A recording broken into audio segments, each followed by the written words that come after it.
Welcome into the Rant, everybody. Sponsored by the Tulsa Oilers. Caden McFarland alongside Christy Maria, reacting to and breaking down two fantastic conference championship games in the NFL. Does the NFL have a decent product, Chris? Do they have something to sell and put on TV? Goodness. We have Cincinnati pulling off the biggest comeback in conference championship game history. Yep. Trailing Kansas City 21-3, big bad Kansas City, coming back to win that thing. And then we have the Rams with, this blows my mind, the biggest fourth quarter comeback in conference championship game history. Nobody had ever rallied from a larger deficit than 9 in the fourth quarter. They come back from 17-7 down to beat the San Francisco 49ers just a few moments ago. So it's Rams, Bengals in the Super Bowl right here on Channel 2 in a couple of weeks. Chris, we'll start with Kansas City. Those boys are right up the road, up 21-3. What in the world happened? I mean, you can't draw up a better start. Look at Patrick Mahomes. I mean, you cannot draw up a better start. He was 13 of 14 for 154 yards and 3 touchdowns and 3 drives. Indefensible stuff. It was How do you incredible. defend him scrambling around like that and throwing to Kelsey? You can't. It was only indefensible for a half, though. Right? I mean, well, that's the thing. They go down, and this is where I think the issue started. They drive down at the end of the first half, get to basically the 2-yard line, have a first and goal with, let's say, 9 seconds left to get the first play off. 4 seconds, doesn't get into the end zone. So you got 5 seconds left. You have a 21-10 lead at this point. You can kick a field goal. Points are huge at this point. Go up 2 full touchdowns. You're in the conference championship. Just go up 2 touchdowns. Andy Reid says, no, let's go for it. Let's throw a screen behind the line to Tyreek Hill. A little too clever. And you don't get anything. You don't get any points. And Kansas City is like, yeah, we get the ball back in the second half. And then they just don't score. They just don't score in the second half. Incredible. And when the Bengals just kept getting stops. The pressure was great. They did. They hemmed him in a little bit better. The way they were able to take away Kelsey for large part of this game, the way they were able to keep Tyreek Hill from just killing him. I mean, it was in my mind. You put a lot of this on Andy Reid, who deserves a ton of credit for his body of work and what he's done. The man's won a Super Bowl. Look, I grew up with him as an Eagles absolutely. fan. He's a made man. Yeah. But every once in a while, these warts will show, and they did in the second half today. They truly did. I mean, not only time management in the first half and play calling in the first half, but then you don't adjust to how the Bengals have adjusted in the second half. They kept Travis Kelsey and Tyreek Hill under 100 yards apiece. Travis Kelsey had 10 receptions, Tyreek Hill had 7. You listen to those guys get 10 and 7 receptions, you think they're going to get over 100 yards apiece. And the Bengals figured out how to get kind of a soft zone, how to take away the middle of the field, and how to keep those two from breaking off the big plays. And then they started figuring out how to, basically stifle the Kansas City offense. Next thing you know, by the way, this is the Bengals offense. Like, they are one of the best offenses in the league. You can't take an 11-point lead into the half and be comfortable with it. And so the Bengals go off and do what they did, and they come back from a 21-10 deficit. They scored 21 unanswered, and then they take the lead, and then the Chiefs tie it up. And then this play right here is the first drive in overtime when Patrick Mahomes gets the ball on the 3rd and long and just gives it up. Next thing you know, decent field position for the Bengals. Joe Mixon takes it. I thought he was going to take it into the end zone. Takes it down to the 10-yard line. A couple plays later, the Bengals are going to the Super Bowl. I mean, I put a lot of it on Andy Reid on his time management, and that is a tale as old as time. I mean, I can remember growing up complaining about Andy Reid's time management before I barely even knew what that was. And then it's also just the inability to react to what the Bengals were doing. Their secondary is not good enough to contain Tyreek Hill and Travis Kelsey if you make the adjustments. He didn't make the adjustments, and the Bengals offense just feasted on the Cincy defense the Chiefs defense after a while, because they had it figured out. They figured out, hey, these guys aren't really playing well against the short screens. Their run game or their run defense up the middle is starting to waver. Let's run it with Samaje Perine and Joe Mixon, and let's basically run all over them, give a little bit of space for Jamar Chase and T. Higgins, who had a huge game, to get open. Next thing you know, those guys have 100 yards apiece, a couple touchdowns, and it was just, it fell apart in the second half. As much as I would have loved to see the Chiefs, this team that's quasi-local for us, make it to the Super Bowl yet again and see Mahomes chase, because, I mean, he's such a likable character. See him, maybe get his second Super Bowl championship. As just a football game, as a lifelong fan of football, I love what happened here, because the Chiefs are that team that is so good, so talented, that they can kind of break all the rules and still get away with it, Yeah. right? Yep. When anybody else in the league, conventional wisdom says you run here, they're the team that can throw. When conventional wisdom says there's no way you should try and scramble that direction, they can. Pat Mahomes throwing no-look passes. On it, in so many ways, his talent and Andy Reid's, whiz-bang stuff allows them to break rules. But every once in a while, the football gods, for whom all of those rules matter a great deal, they will come up and bite you. And it's amazing now, as good as they've been for the last 4 years, it's just the one Super Bowl title. And you never know. You never know when these things are going to end, but you do know that they end sooner than anybody likes. The championship window is in no way closed for the Kansas City Chiefs. No, you not would at make all. them Not the at all. AFC favorite probably again next year. Yeah. I don't know exactly where the Bills situation is and who they may lose. Same with Kansas City. But you would make the Chiefs the favorite again next year. And you would think we're that gonna that see window's Chiefs-Bills, open yeah. for quite a while, and Mahomes probably has 15 more years of great football. But and part of this was just human nature, right? Part of this was resting on your laurels. And, you mentioned the end of the first half, and certainly that wasn't good. You take the field goal and move along. It was but cocky. I It was think, cocky at the end I of the think first they half. got a little cocky. And by the way, this game could have and maybe should have ended with Patrick Mahomes fumbling in the red zone. Yeah.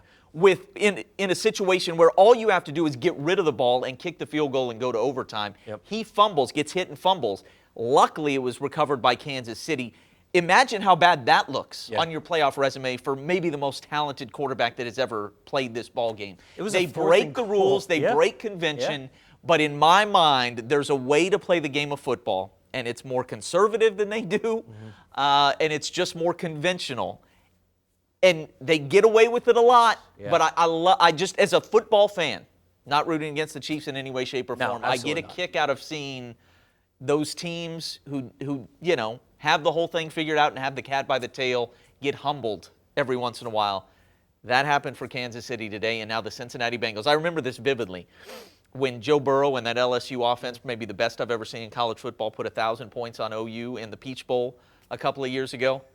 I remember my buddy Bill Haston basically saying that, what he had seen from Joe Burrow was he became Joe Montana, I think is what he said. Yeah. That was the comparison. There are a lot of great comparisons there. I think it was Montana's third season. 49ers-Bengals was the Super Bowl matchup. And, that was the beginning of the Joe Montana, just a fairy tale career. Joe Burrow is Joe Montana. He's accurate in a way that is just uncanny and almost unthinkable. Incredible. And his ability to move, his athleticism helps him out in a lot of spots. But this is a second-year quarterback. Yeah. 3 straight playoff wins. A franchise that hadn't won a game in the playoffs since '91. You beat Kansas City in Arrowhead. I mean, I know he's got talent around him. Jamar Chase, inspired rookie season. Joe Mixon, we know the talent. This is a great team, but that guy brings it all together. And, I said Mahomes has 15 great years in this league. Those two guys in the same conference? How fun is that? You see the guys around him are solid. Tyler Boyd, T. Higgins, Jamar Chase. Jamar Chase is better, obviously. Oh, Chase. But he brings them up to a new level. And that this kind of accuracy does that. It does. It really is. And this has never been done before. A number 1 overall pick has never gone to the Super Bowl in his first 2 years. Within his first 2 years. Which, why would you, right? If you're a number 1 overall pick, you're going to a team that stinks. There's no way you should be in the Super Bowl within a couple of years. It's an incredible story. And Zach Taylor, Norman native. That's a pretty cool storyline for those of us in Oklahoma. So, never been a Bengals fan, never been a guy who pays attention to the Bengals. But this is pretty cool that they're in the Super Bowl. They're forcing you to turn your head now. Yeah, that's right. Joe Montana, you were talking about, one of the only 2 guys so far to ever win a national championship and then win a Super Bowl. That's right. And Joe Burrow's on the doorstep. He could do it. You'll appreciate this as a bettor. According to BR Betting on Twitter, Bengals 27, Chiefs 24, Rams 20, 49ers 17. Somebody out there had that as a 2-leg parlay. No way. $20 bet made $579,000. Somebody had a really good conference championship Sunday. Let's go to the NFC now in the game we just watched, Rams and 49ers. It was 20-10 in the Super Bowl a couple of years ago, right? Yep. The 49ers coughed up a 10-point second-half lead, and they do it again, up 17-7 going into the fourth. And the offense, the Rams shut them down the rest of the way, and they did what they needed to do.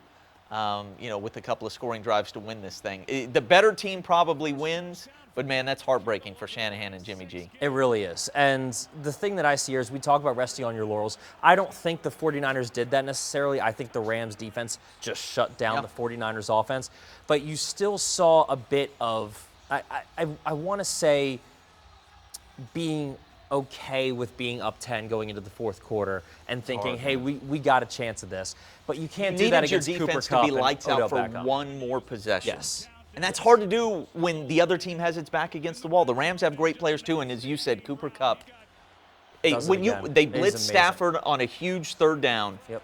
You blitz Stafford, you blitz Stafford, and this happens, and Cooper Kupp's just the best there is in the game right now. He really is. Best route runner in the game, probably one of the best hands in the game. I mean, you throw it over the middle to him, even with the guy draped over him, and he's going to get it.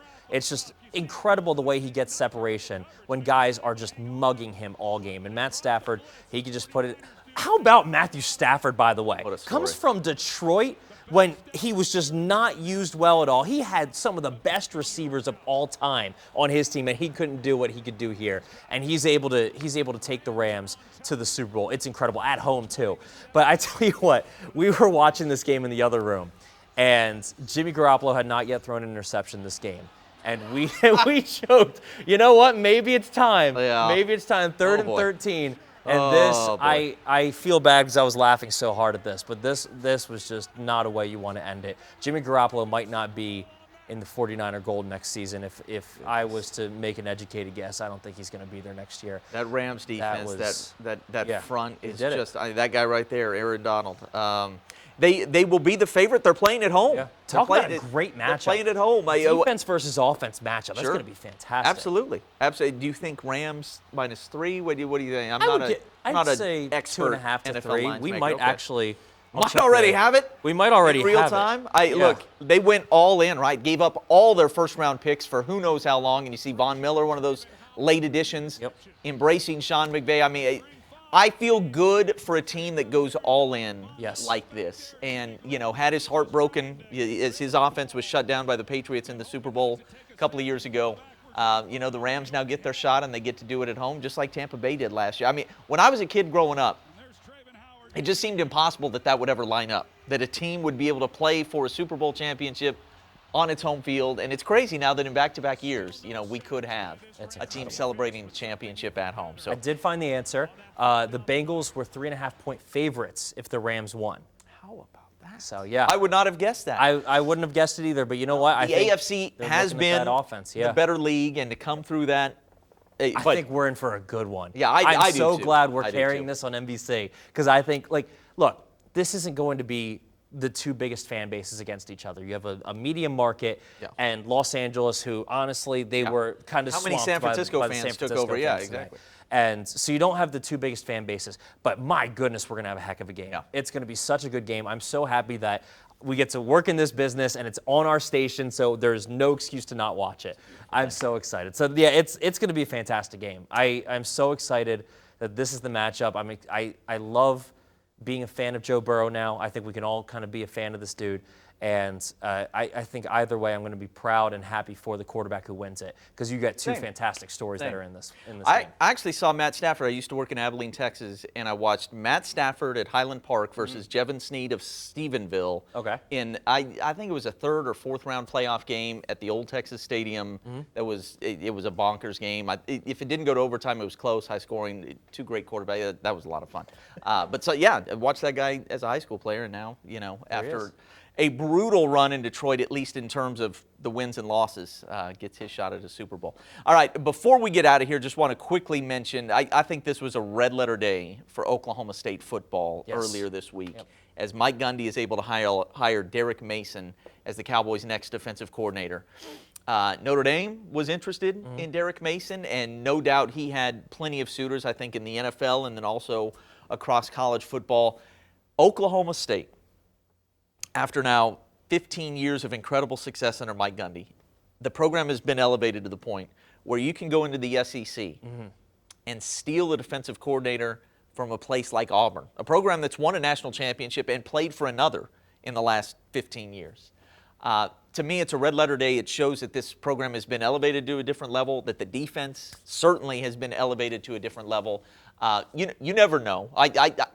What can we say about coaching hires, right? I mean, I hate when people grade the hires and you get, I can't give this an A+ or I can't give this a C in terms of how it'll actually play out. But holy smokes, for OSU to be able to pull this off, it's just a marker that shows us the program has gone from here to here. I tell you what, too, one thing I respect about Mike Gundy, and I've respected about him for years, is he will never go hire a name just to hire a name. He's going to hire a guy he does his homework. He hires a guy that is going to be good in his system. He hires a guy that is going to show up and that the guys are going to buy into. Jim Knowles may have been popular, may not have been the most popular, just depending on who you ask. Eventually, he became the most popular. Eventually, he became what he is now. He's on his way to Ohio State, might be the NFL in a couple years. You now get a guy in Mason that has a resume that's very similar to Jim Knowles when Mike Gundy hired him. Look, and Mike better Gundy in so many knows ways. what to look for now. He had 3 defenses at Stanford that were about as good as anybody in the country. That was an incredible run.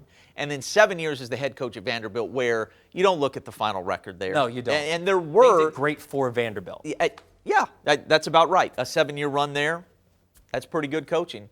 And then he had a nice defense at Auburn. This is a big-time coordinator. It's a big-time hire, and it allows... I think he's going to walk in, and you've got a defense that has... Not everybody's returning, obviously. They lose a lot of talent. But you've got a lot of guys who have played really great ball. That was the second-best defense in the country by most of the advanced metrics this year. And you've got a guy who's going to have their respect immediately because they know what good defensive coordination looks like. And if you have a younger guy who's a little wet behind the ears come in and make some mistakes, they're going to know it. And you worry about the buy-in being there. I think the buy-in is going to be there with a guy like Derek Mason with his resume. So just a great hire for the Cowboys this week. Just a couple of quick notes before we go. Eric McCarty, McAllister kid. Yep. 3-star athlete who looks like a 4-star to me. I expect that 4-star to be a 6'2", 180, long, great bend, great athlete. I don't know exactly what they have in mind if they want to play him at safety or where. Put the ball in his hands. He's got 2,000 yards rushing, 38 touchdowns, and 100 tackles on defense. Big fan. And they are so tough, right? I mean, when we were there for the game of the week and Kawita took on McAllister and that was a battle of unbeatens, McAllister was the tougher team that night. Yeah. And they're coached hard. Those are tough-minded kids. Forrest Macy's I like got that. Absolutely. Yep. Really well coached. But he's also a really big-time athlete. I love that signing for the Sooners. Look, signing day's coming up. Gentry Williams made it official that, he has reconfirmed that he's going to sign with the Sooners this week on Wednesday, and Max Brown, Lincoln Christian kid, who's on his way to Florida. So we're excited about all the signing day coverage that's coming up. We still don't know where Caleb Williams is going. It won't be Oklahoma. We know that for certain. Anywhere but USC would be fantastic. Yeah. But the college football news continues, and we'll hit on some of that next week, and then we'll also continue with our Super Bowl preview. We're sponsored by the Tulsa Oilers. A couple of losses in a row now. We're going to hopefully get back on the winning track as they go on the road this week. And then come back home February the 5th, correct? That sounds right. Tulsa Oilers back home February the 5th. Love them as a sponsor. That's it for the rant for Chris, Caden. Man, enjoy the Super Bowl in a couple weeks. Enjoy the Olympics this week.